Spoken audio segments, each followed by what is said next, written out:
Indus Valley Civilization. Welcome to Study Sindh. मुंहिंजो नालो आहे अली सिंधी।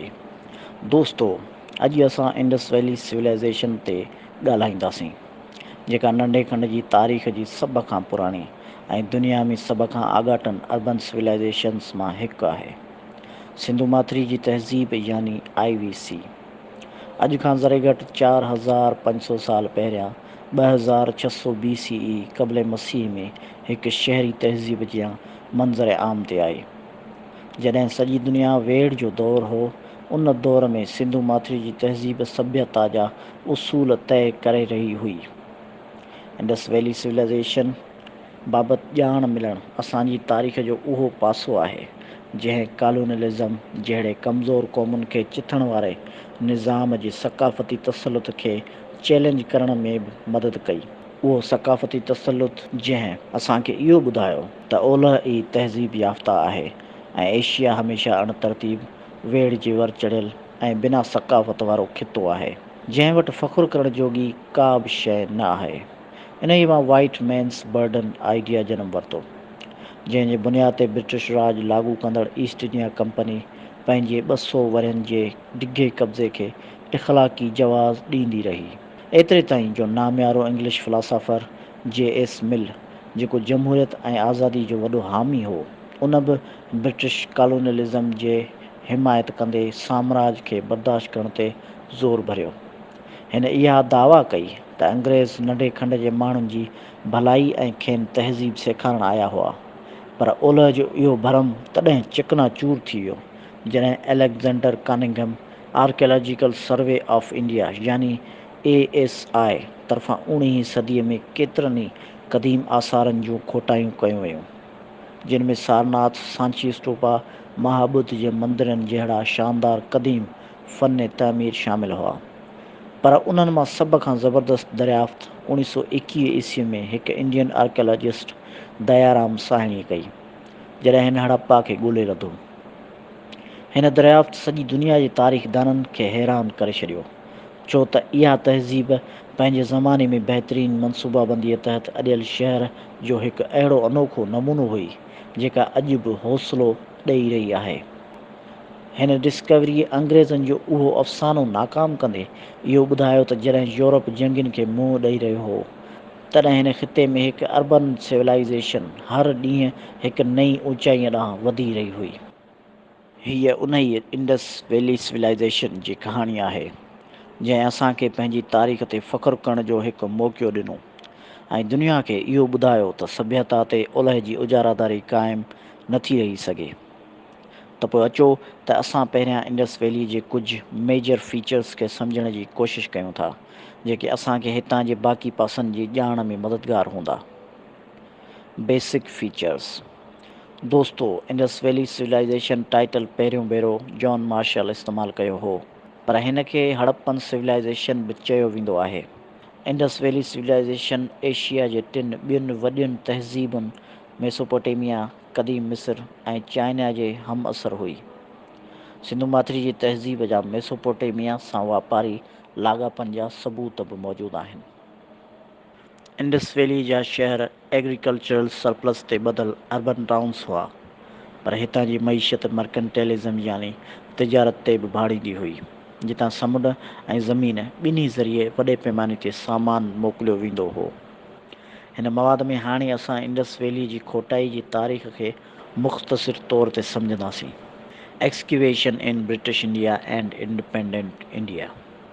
दोस्तो, हूअं त हड़प्पा जे खंडरनि जो सभ खां पुराणो रिकॉर्ड ईस्ट इंडिया कंपनी जे फ़ौजी चार्ल्स मैसन जे किताब नैरेटिव ऑफ वेरियस जर्नीज़ इन बलोचिस्तान, अफ़गानिस्तान एंड द पंजाब में मिले थो, जेको हिन 1842 में लिखियो हो। हिकु ॿी ध्यानु ॾियण जहिड़ी ॻाल्हि इहा आहे त ब्रिटिश साम्राज्यत हिकु इनफ़रादी न पर मुनज़्ज़म मसइलो हो।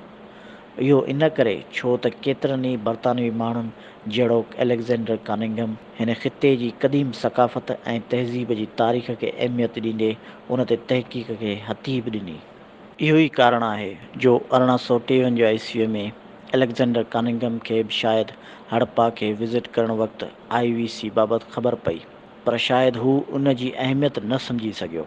बाद में 1921 ईस्वीअ में दयाराम साइणी हड़प्पा ऐं 1922 ईस्वीअ में आर डी बैनर्जी मोहनजोदड़ो जी वॾी एराज़ीअ ते खोटाई कई, जंहिंखां पोइ इंडस वैलीअ ते लगातार खोटायूं थी रहियूं आहिनि, जिन में केतिरा ई परमानेंट आर्कियोलॉजिस्ट जहिड़ोक N G Majumdar, Amalananda Ghosh, R S Bisht, J P Joshi, R Rao ऐं वसंत शिंदे शामिल रहिया।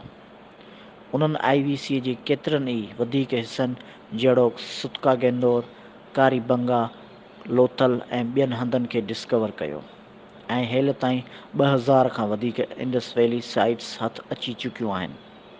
दोस्तो, अंग्रेज़नि जी नेकाली खां पोइ खोटाई ते ॻाल्हाइजे त उन में सभ खां वॾी दरियाफ़्त 1990 ईस्वीअ में आर एस बिष्ट कई, जॾहिं हिन खे ढोलावीरा में पथरनि ते लिखिणियूं ऐं इंडस साइन बोर्ड मिलिया।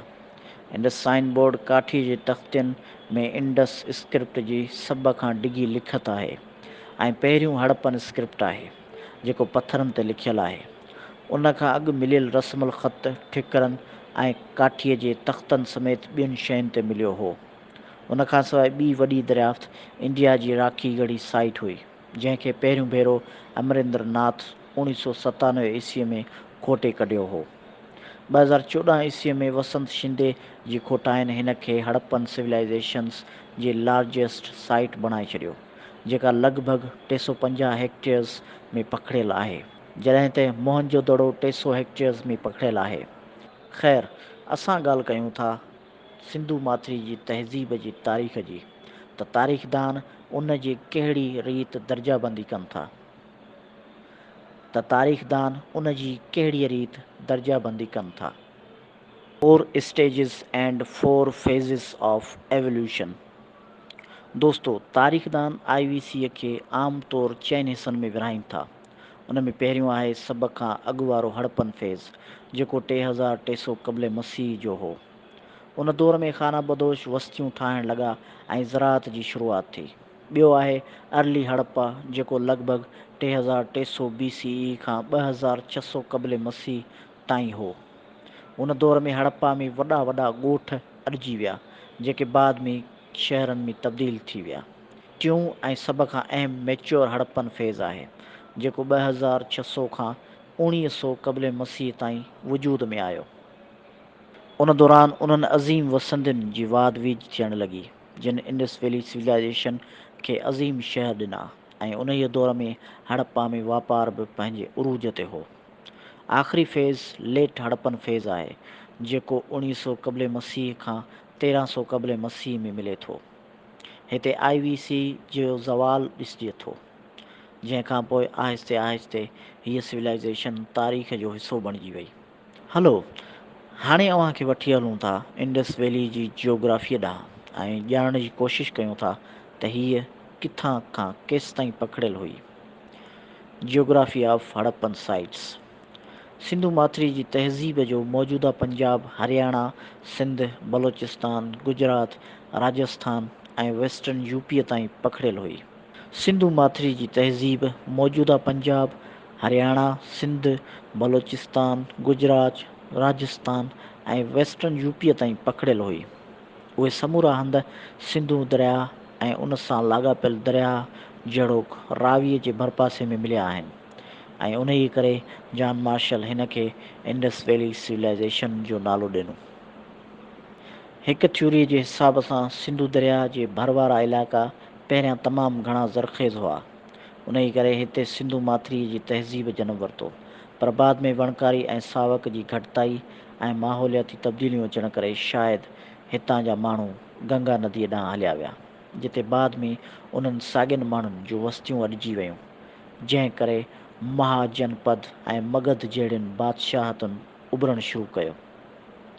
हेल ताईं कयल खोटाइनि जे हिसाब सां सिंधु माथिरी जी तहज़ीब उत्तर में मांडा नदी, ॾखण में दाइमाबाद, ओभर में आलमगीरपुर ऐं ओलह में सुतका गैंडोर ताईं पखिड़ियल आहे। इंडस वैलीअ में मिलियल 2000 खां वधीक साइट्स मां अक्सर मौजूदा इंडिया ऐं पाकिस्तान में आहिनि, पर हिकु साइट शोरतुगाई अफ़गानिस्तान में बि आहे, जेका शायदि हिन माथिरीअ जे वापार लाइ ठाहियल कॉलोनी हुई। पोर्ट सिटीज़ में सुरकातोड़ा, लोथल, कुंतासी, गुजरात में अलाडनू, बालाकोट ऐं सुतका गैंडोर जेके हिन वक़्तु पाकिस्तान में आहिनि, नालनि वारियूं साइट्स अचनि थियूं जितां वॾे पैमाने ते थींदड़ वापार जा सबूत सोसा ऐं उर नालनि सां मेसोपोटेमियंस यानी मौजूदा ईरान जे इलाइक़नि मां मिलियल हड़प्पन मोहरूं आहिनि। हाणे हड़प्पन सिविलाइज़ेशन में वॾे पैमाने ते थियल खोटाई जी ॻाल्हि कयूं था, जेके हितां जे तारीख़ ऐं समाज जी तशरीह करण लाइ बुनियादी तारीख़ी ज़रिया आहिनि। मेजर एक्सकेवेशंस शहरी मनसूबाबंदी सिंधु माथिरी जी तहज़ीब जो सभ खां दिलचस्प अंसर हिन जी शहरी मनसूबाबंदी आहे, जंहिं जी शानदार बीहक खे हिन दौर जी बहितरीन मनसूबाबंदीअ तहत ठहियल शहरनि सां भेटे सघूं था। इहा वॾी कामयाबी आहे जो IVC उन टाउन प्लानिंग तहत 4500 साल पहिरियां ई अहिड़ा शहर तयारु करे वरिता हुआ। IVC जी शहरी मनसूबाबंदी जो पहिरियों सतही शहरी मनसूबो बि तमामु घणो ख़ासि आहे। कुझु हंधनि खे छॾे ॾिजे त घणनि हंधनि जी ओलह में हिकु मज़बूत क़िलो मिले थो जेको शायदि हुकुमरान तबिके लाइ हो, ऐं ओभर में नंढड़ा सिरुनि मां तयारु थियल घर जेके शायदि आम माण्हुनि लाइ हुआ। उहे हितां जी समाजी सतहबंदीअ ॾांहुं इशारो कनि था ऐं ॿुधाइनि था त समाज में रुतबे ऐं ताक़त जी बुनियाद ते विरहाङो हड़प्पन टाइम खां ई आहे, पर इहा विरासत ज़ात पात जी बुनियाद ते न हुई। धोलावीरा में इहो क़िलो पथरनि जो हो ऐं हिते हिकु मिडल टाउन बि हो जेको शायदि विचोले तबिके लाइ हो। चान्हो दड़ो में को बि क़िलो अञा ताईं न मिलियो आहे ऐं लोथल जो क़िलो मज़बूत न हो पर थोरो मथां ठहियल हो।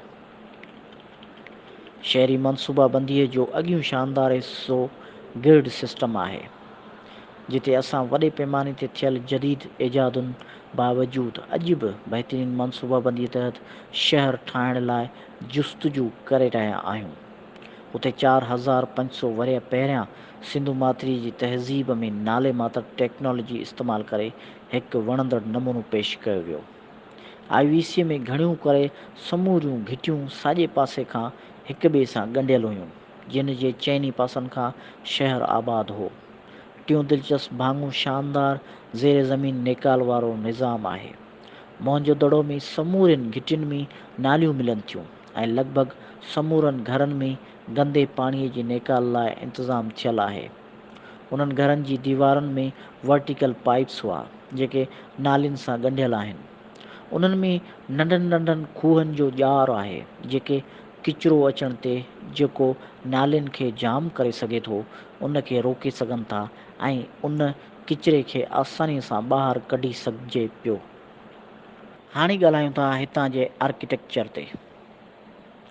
IVC जो सभ खां अहम तामीराती शाहकार मोहनजो दड़ो जो दी ग्रेट बाथ आहे।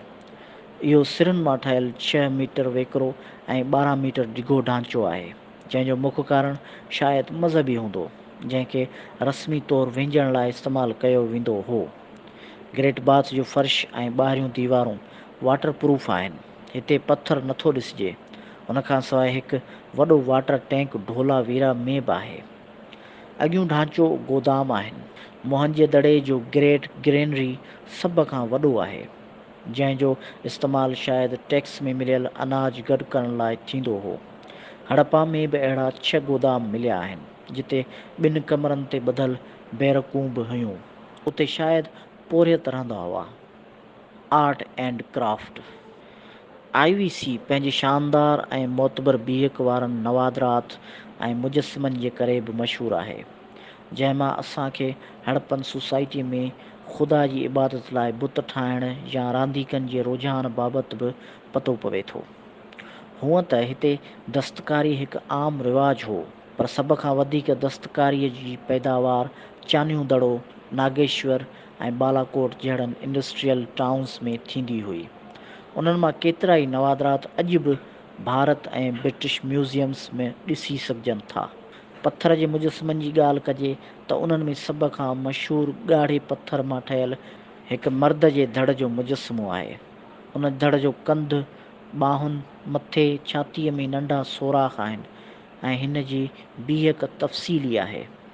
उन खां सवाइ ॾाड़ीअ वारे हमराह जो मुजस्समो सभ खां वधीक बहस वारो मौज़ू आहे, जेको पथर मां ठहियलु आहे। हीउ शायदि प्रीस्ट या बादशाह हूंदो, छो त हिन जहिड़ियूं मूर्तियूं ॿियनि हंधनि ते बि मिलियूं आहिनि। हीउ मुजस्समो वण जे पननि वारे चिटसालीअ जी चादर में वेढ़ियलु आहे, जंहिं जूं वेकिरियूं अखियूं अधु बंदि थियल आहिनि। ॾिसी लॻे थो त जहिड़ोक हू मराकबे में हुजे। हिन जो नक, वात, कन, मुछूं ऐं वार काफ़ी तफ़सील सां ठहियल आहिनि। मथे ते हिकु पटी वेढ़ियल आहे ऐं ॿाहुनि में बि साॻी तावीज़ जहिड़ी पटी ॿधल आहे। वण जे पननि वारी शाल इहो इशारो ॾिए थी त हिते कढ़ाईअ जो कमु आम जाम हो। Bronze casting. दोस्तो, इंडस वैली सिविलाइज़ेशन में पितल मां शयूं ठाहिण जो रिवाज बि हो। इहो रिवाज हिन ख़िते में मुसलसल ॾिसण में अचे थो। उन जो हिकु मिसाल मशहूरु नटराज मुजस्समो आहे, जेको 11हीं सदीअ में चोला ख़ानदान जे हुकुमरानीअ वारे दौर में ठाहिरायो वियो हो। पितल मां शयूं ठाहिण वारो तरीक़ेकार ॿिन्ही जायुनि ते साॻियो हो।